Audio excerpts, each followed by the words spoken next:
for Saturday or something. Yeah. All right, I think we should get going, since it's evening time. I'm sure people have things to be getting on with. So I'll introduce myself. I'm Michael Stowers, Community Arts Officer in the Arts and Cultural Development team at the Mornington Peninsula Shire. I would like to pay my respects to the traditional custodians of the land that I'm on at the moment, which are the Bunurong and Boomerang people. I feel very lucky to live and work on this country, and like to pay my respects to them and the elders past and present, and during NAIDOC week too, which is chock-a-block full of amazing experiences and events. If you get a chance to get out and see some of those, some at the Mornington Peninsula Regional Gallery, at the Mornington Library too, are some of the ones that we've been involved with. But yeah, lots out there to celebrate the ongoing continuation of arts and culture of our First Nations people. But I would like to introduce Julie Skate, who's the coordinator of the Arts and Cultural Development team. And this evening we're just going to be chatting about the creative grants and the slightly different structure that it'll take this year, and fielding questions from the group. So I'll be putting some links and things in the chat. Feel free to put any questions you have in the chat throughout the session. We'll probably do the questions mostly towards the end, unless they're sort of relevant, specific to something that we're talking about. And you can also raise your hand at the top there. There's a little raise your hand if you would rather talk than put something in the chat. So I'll hand over to Julie and we'll get going. Thank you, Michael, and thank you everyone for attending. The first thing I just want to show you is, it's a bit shiny, but there's a council's community investment funding grants program guidelines, which essentially looks like that. Got the fuzzy background, so that doesn't work. Anyway, Michael's put links to all of these things in the chat, so you'll be able to get hold of it. But I'd strongly recommend that you read these guidelines, because what they will do is show you which grant your project might be a part of. Because we had a session this morning, and then I had a few people contact me afterwards, which was great. But they were actually eligible for other grants, not the ones that we run. So they're quite specific, but there's a number of different grants. So I'm sure there's a grant for every project.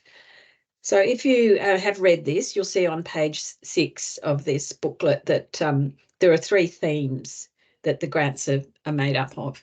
And this year it's slightly different. You can apply for 2 and a sponsorship, but they can't be 2 in the same theme. So if you've got a project that fits 2 themes, then you can get, or you're doing 2 separate projects for 2 separate themes, you can actually apply for both.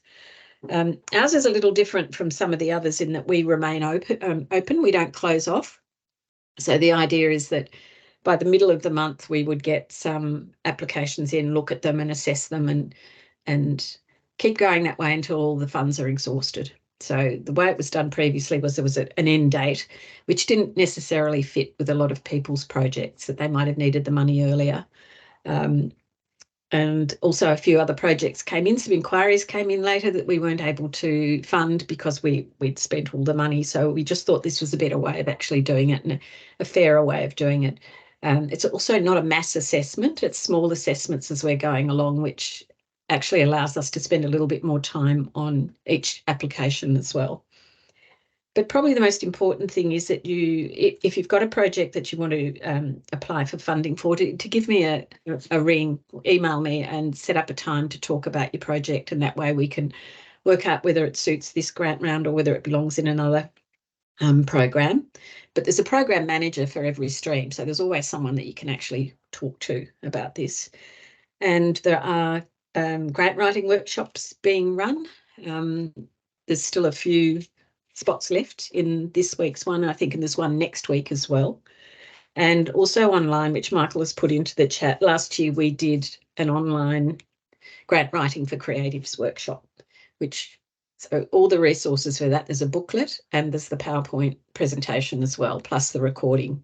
So all of that information's there if you need it, and probably more around the acquittals than anything else, because the acquittals is something that people seem to have the most concern about. It's not really anything to worry about. It's not like you're being audited, but probably the simplest thing to do is, once you've got your funding, is you start acquiring all the information for your acquittal immediately. So that means holding on to all your receipts and collating your volunteer hours, all of those sorts of things is really important.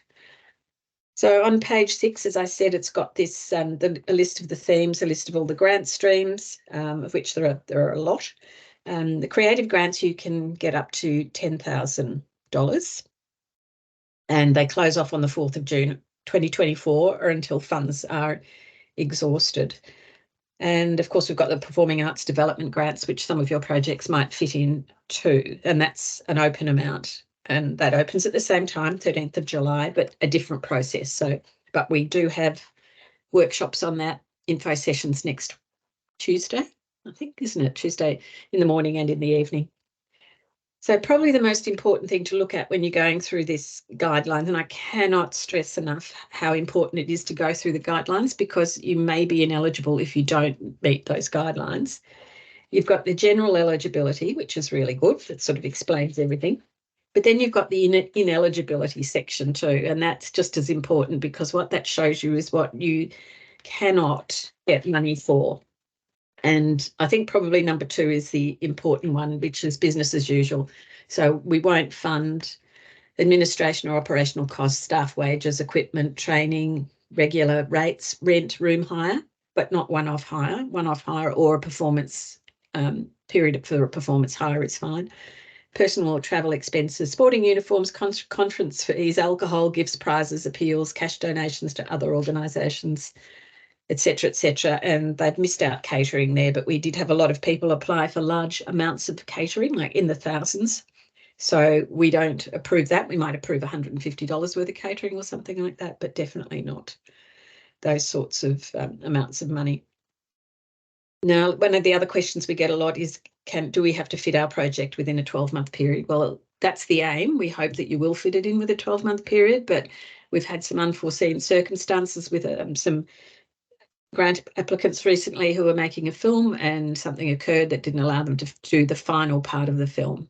So we give them an extension. You just come back and ask, and there's a variation form that you fill in with an explanation as to why you can't complete in that time. And that's fine. We haven't knocked anyone back with that. We understand that these things happen. And the other thing that we can't do, which we get asked a lot to do, is fund things that are on a council building. So we had a number of people apply for murals last year, which they wanted to put onto a council building, but that's us using community funds to beautify a council property. So we can't do that. And murals no longer sit with us either. So if you are interested in doing a mural, that would be under placemaking, and possibly might even fit in with the infrastructure grants, maybe, but I think more likely to be within placemaking. But we do have, if anyone is interested, we do have a murals toolkit, which gives you a really basic grounding on how to start that process of getting a mural happening. So that's. Then we've got table 3 on page 2 is another one that's, or page 10, sorry, which is another one that's really worth looking at, which actually tells you about your eligibility for which particular grants, depending on whether you're an organisation, commercial business or sole trader, or an individual resident. So the heritage grants and the access and social inclusion grants are the only ones that can go to individuals. Everybody else has to have an ABN. But having said that, you can do it through an auspice organisation. An auspice organisation essentially does the application, or you do the application, but they are the ones who get given the money. They manage the money, and they'll take a percentage. But they should then do the acquittals and everything else for you too, because that's essentially what they're being paid for. But in general, most people have an ABN, so you'll find that they can they can fit into many of these categories, which is really good. Do you have any questions yet? I'm going from some of the ones we had this morning. So we had another session this morning. Just the difference between this financial year and last financial year and how the funding will be allocated. Did you want to have a little chat about that, Julie? Well, the difference this year is that we have defined the categories, but that's internal. But that's one of the reasons why you need to talk to the program manager for whichever grant you're going through, because there's not enough information in the guidelines. The guidelines are quite broad, but if you really want to know whether your project is going to fit a particular grant, contact the program manager.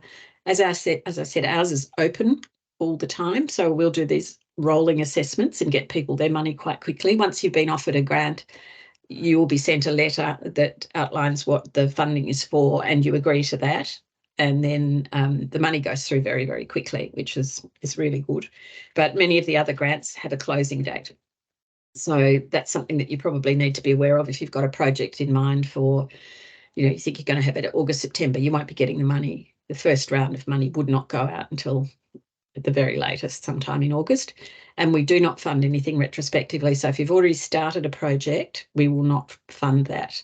And we wouldn't fund the second or third stage of it. That's just not how it works. There's no, as I said, you can apply for two, but we also do look at who's been funded before. And if you've been funded in the past and it's the same project you're putting up again, we won't fund that again.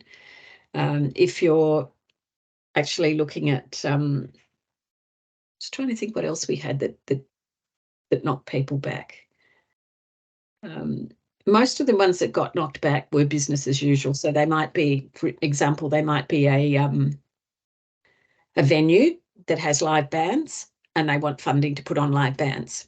That's not what this is about. This is really about helping people, giving people some money to actually expand their business or their practice, or encouraging them to do something new is the whole point of it. So if you have a business and you need support there's the business development grants, which are largely for funding to do a business case and get mentoring support. But there are something else that they cover in the business development grants. You have to be very small to less than full-time staff.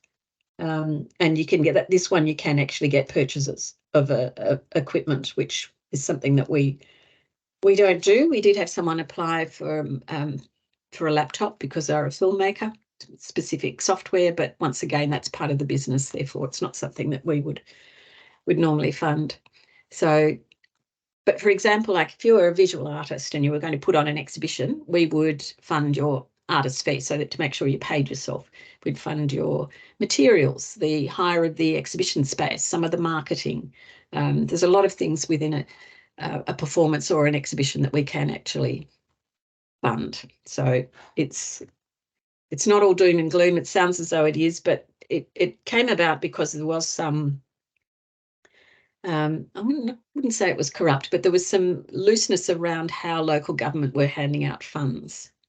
And the Municipal Association of Victoria and the local government minister, a couple of years ago, before I'd started here, decided that they needed a more rigorous approach. And so every council is expected to actually have a complete policy, which we now have. And it was a bit difficult last year when I first started because a lot of people had just been funded without any applications. It was just at the discretion of the councillors, managers, etc. And now people are finding they actually have to put in an application and don't particularly want to do it. And then they've got to acquit, which is another thing they don't want to do. But see this as professional development, because this is one of the easiest grants to fill in. It's one of the easiest to get. And if from there you then decide you want to approach Creative Victoria or Music Victoria or someone else for some funding, this is a really good starting point for you. It might be a bigger project, but you've already got $5,000 from us to start you off. So that's a really, really good way of looking at it, to look at it as professional development. And don't be disappointed but if you don't get it, because that's not common. That's uncommon. I mean, to get every grant that you apply for, it just does not happen. Your strike rate is generally, 20% or something like that. It's just really, but with these grants, it's not that bad. You've got a good chance of getting them if your project fits. And I think that's the key thing. We were sent, we had a lot of applications of things that just did not fit. So there's no way we could fund them because they don't fit our guidelines. And the other part of that is our music plan and our arts and culture plan. So it's really important that whatever you do actually fits that strategy. And you have to look at the arts and culture plan, and if you're a musician, look at the music plan and select those parts of the strategy that it relates to. I think they refer to it as priorities in here, but the priorities are actually the parts of the strategy. Yeah, they do. They call it arts and culture engagement programs, Indigenous arts and cultural practices, public art and exhibitions. There are 3 priorities, but then there's those identified in the arts and culture plan and the music plan. So there's a lot there that you can actually slot yours into if you have a project that fits. Make sure that you actually state how that fits with our arts and culture plan and what we need to try and deliver to the community, because this is really about us helping you to deliver what you've told us that you want, because the arts and culture plan and the music plan came out of community consultation. So it's about, I guess it's about cultural development, which is what we do. It's not about us just presenting things all the time. It's about us helping people to do that themselves. So that's really important. I just seem to be talking all the time and no one else is. It's enthralling, full of information. So I've just been putting some things in the chat and also encouraging any questions. That very first link that I put in also has not just the guidelines, but yeah, a lot of future dates for more info sessions and workshops around grant writing, including the funding finder. It's all on that one page at the very top. I'll put it in at the end of the meeting as well. Really sort of the one-stop place to get downloadable information and having a look at booking into things. But as Julia was saying, it's it's about reaching out as well. If it doesn't fit with us, we can help find you the right person to talk to, because we want to fund great projects, and it may not fit with ours, but and it really isn't a matter of having to have your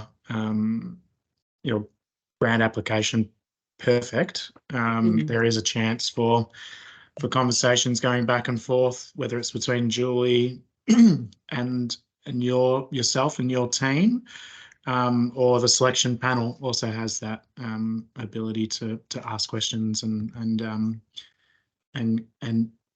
flesh out the bits that are going to work and maybe the bits that aren't going to get funded as well, so you don't end up losing a significant amount of what you're asking for because it applies to something that's not eligible. So I think that's probably one of the big things that we've had since my time of being involved with this, is it's it gets to the end and we can't give the full amount, for example, of $10,000 because there's something in there that we can't fund. So I think it's just about having those conversations. Guns and ammunition was one application, so we definitely cannot fund that. So I was thinking about that this morning. Sorry, just to jump in, because we did have guns and ammunition, but what if someone was doing the version of the 1812 Overture? Well, that'd only be hiring them, so that's okay. We'd just consider that to be an instrument, wouldn't we? Okay, sorry, just to play devil's advocate. Yeah, no, but I mean, that's absolutely right. When it's in the right context, that's a different thing. But yeah, look, catering was a big one. We were asked often for thousands of dollars worth of catering. Well, we're definitely not going to be paying that. We're very aware it's ratepayers' money and we need to use it really responsibly. And I don't think anyone would be happy if they found out an organisation spent that kind of money on catering. It must have been bloody good. The other thing that's new this year is the phasing out of single-use plastic. So if you are going to have an event like an exhibition opening, we would want to make sure that there's no use of single-use plastics at all there. That we're it's really important to us that we encourage people to be sustainable in what they're doing. And I know that sounds like doesn't seem like it even fits with any kind of grant guidelines, but it's council policy, and we just want to be really, really, really push that so that people understand. But yeah, I mean, it's, as Michael was saying, single-use plastic applies to lots of things like core fluid.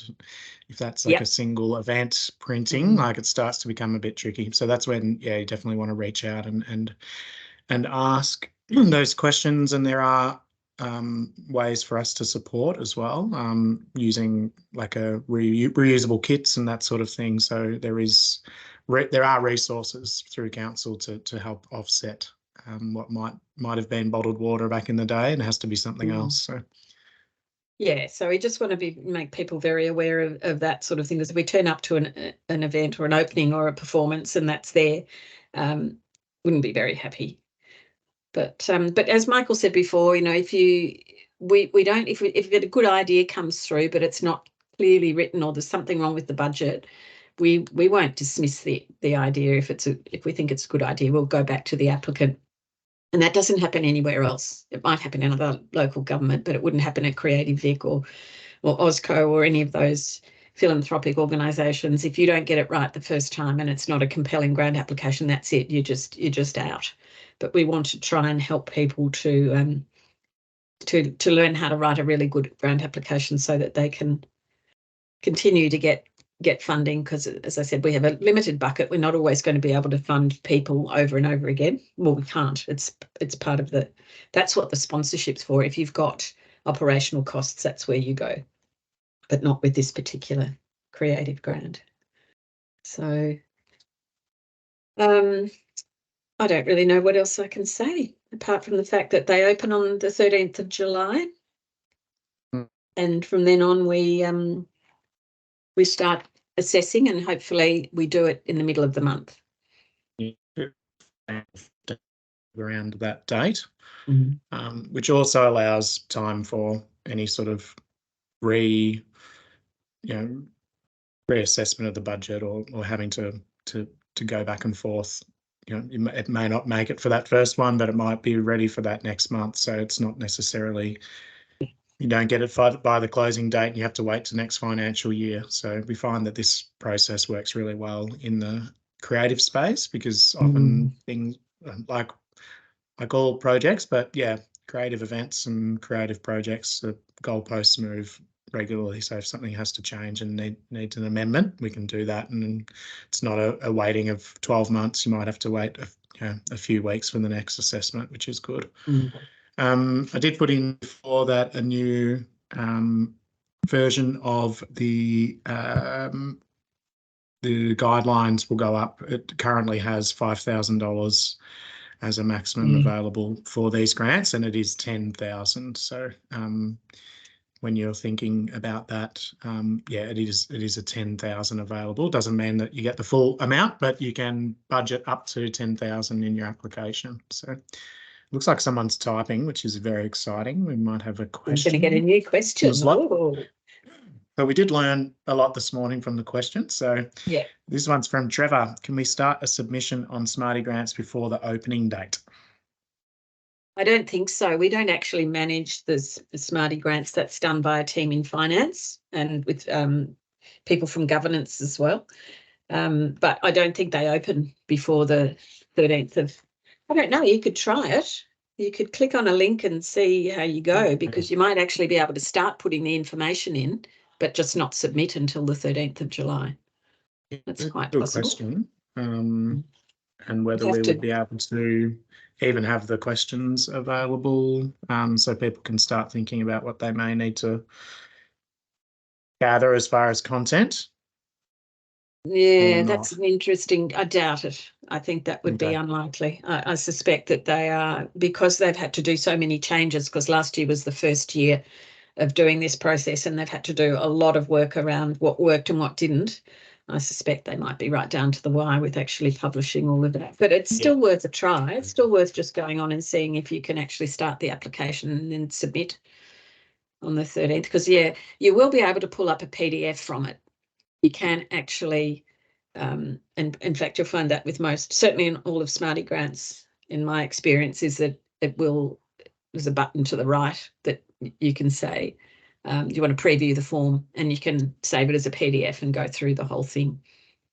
So it's and that's the best way to do it. But if you watch the grant writing workshop that Michael and Anita and I did last year, one of the things that we always encourage people to do is do it in a Word document first. Work out what the word count is, do it in a Word document, and then, oh, hello, I knew this was just too good to be true, that they were asleep. Sorry about that. My cat was probably going to walk right across the key. Yeah, great. The most important thing is that you hit your word count, and if you overdo it, then you're not going to be able to actually submit. It won't allow you to. So be very, very conscious of your word count, and then, yeah, always write it in a Word document to start off with. Because I could actually tell from reading through the applications who had done that and who hadn't, because they're often very repetitive. Whereas, you might start writing and then you look at it and you go, oh, that what I've written for the first question actually sits better in question 3 or whatever. So that's it's just the easiest way to do it. And the other thing that I always say to people is get someone who doesn't know anything about the project to read it and see if they can understand what it is. Because I tend to send, when I do a grant application, I send it to my son, who's a nurse, knows nothing about the creative industries, very good muso, but knows, just not interested in this. He'll read through it and come back and say, I don't understand why you're doing that bit, or that bit wasn't particularly clear. And then, so if you've got someone who's got, preferably, I mean, if they've got an interest in it, that would be better, but no real knowledge about your project, and they can give you an honest, just rundown on what they perceive that to be, that's going to help with the assessors, because we don't know the project. And so we need to know that project as intimately as someone who, as you do. We need to be able to know exactly what it is that you want. Yeah. So take away from that session that you did was, really telling that narrative. And you're thinking about who may be assessing the grants as well. And it's no secret that it's going to be some of us doing that, but we don't want it to be a secret either. We want to have that back and forth. Telling the story of what really this compelling project narrative is going to be. But we also do always have an assessor on the panel who's not from arts and culture. So I had someone from the a major projects office. So, we could have any random person who, and that's the best way to do it, is to have someone who comes in and has no knowledge of the creative industries at all within the Shire. So there's no preconceived ideas. They just come in and they read it and they go, oh, that sounds really good. But on the other hand, in that case, we were actually able to say to that particular person who didn't like one application to flesh it out and explain about why this would be worth funding, but it wasn't in the application. There was nothing compelling there, but we knew the project was good. So it's kind of good having people, but you're never going to get that anywhere else, really. So it's, this is your best opportunity to get some money, I think. Yeah. But I would, strongly encourage you to read those guidelines and then read that booklet that we published too, because that gives you some really good information. We got another question? That question of whether you can jump on Smarty Grants now, I've put that in the chat. I'm not sure of the answer, but as far as grant applications go, it's a really great place to start. It's not going to take you weeks and weeks to complete this application. It's a pretty forgiving and safe space to start. Yeah. So I think it's don't be too spooked by any of the due dates or anything like that. You will be able to get something in relatively quickly if you've already got your project underway. I did see Mozzie's had a hand up. Did you want to? I can allow your mic if you take yourself off mute. You can ask a question, Mozzie. Sorry, I couldn't figure out how to send a chat. I was wanting to know. Good evening. Hello. I was wondering how we get hold of Julie's booklet that she held up earlier. So that very first link that I shared. I'll share it again. Okay. It's on the top right-hand side. It's the grant guidelines. And if you could just if you go onto the council website and just put in the search bar grants or funding, that whole page will come up with all the information on there, with that booklet, with various strategies, with all the grants that are open now, and then who you have to talk to and all of that. But as Michael's put it all in the links, but if you can't, in the chat, if you can't find those links, then the other ones from the booklet that I wrote, and the mural toolkit, and the grant writing workshop we did last year is all on the arts and culture page, which is a separate website. Yeah, it's all easy to find, but yeah, it's thank you. It's well worth reading through all those things, because it'll save you a lot of time in the end. Yeah. Yeah. Thank you. All right. Well, we might, if there's no other questions this evening, obviously we're open for questions after this. Sometimes the first thing that happens when you leave one of these info sessions is a bunch of questions. So what we'll do is, We've got to call it an evening. I might just reach out to them. They've come in. Yeah. So, hi, JB. We were just about to call an end to the session after having a few questions and having a chat. So we're just saying that if there's anything specific, Julie is the person. Hold on, we've got another question. I've never applied for a grant before, so just want to clarify, do I send the application through Smarty Grants? That is correct? Absolutely. Yeah, Smarty Grants that's what you do. That's part of the whole rigorous governance process now too, because if we're ever audited, everything sits in Smarty Grants, and it's very easy to access. There's two community grants officers, Nadine and Kylie, who are the people who will be sending out the letters. We don't manage that aspect of it. We only do the assessment and the information. All the program managers just do that. Once it goes into Smarty Grants, then it all gets managed by that team who are part of finance, and that's all to do with the governance of it all, to ensure that everything is done rigorously. They do background checks on people. Well, not really background checks, not quite the right word. They check to make sure that people are residents, because we do have a lot, as you know, we have a lot of people with two houses, and we've found that some people are putting their Mornington Peninsula address in when they're actually living in Brunswick or wherever. So there is a number of checks that they do. The businesses, they check their, I think they even check their financials to make sure that they're not in debt, and therefore possibly using this money to cover off that debt. There's a number of things that those people check, but that's nothing to do with us. So any letters that you get will come from, or they usually come from a manager if you've been successful or unsuccessful, but then everything else comes through the community grants people, Nadine and Kylie. So it's all quite an efficient process. It's just divided up into a few different groups. I think that's all. Yeah. Yeah. With any luck, it makes it to the panel, assessment panel, and yeah, we can take it from there. But even at that stage, as I was mentioning earlier, there still is a chance to request more information. So yeah, Smarty Grants is very, relatively easy and forgiving, but yeah, we want to try to make it so, you know, if it is something worth funding, that gets that chance. And just because you tick the wrong box or write the long budget line once in the application doesn't mean the whole thing falls in, which probably happens with other grant applications. Absolutely, when you're up against a lot, when you're up against thousands of applications. So I was an Australia Council assessor for a number of years, and we would assess, and I think the last round I was doing was arts projects for organisations, over 200 applications you'd be reading. And what we ended up with was what they called unfunded excellence. So you'd just keep going through them. A big panel, 15, 20 people, you'd go through them. Someone would be sitting at the top and then they'd start to move down and other ones would come up. And then eventually you'd have this cutoff point where the money was gone and you'd look at it and you would see 30, 40 applicants that were brilliant and you couldn't do anything about it because there's just no money.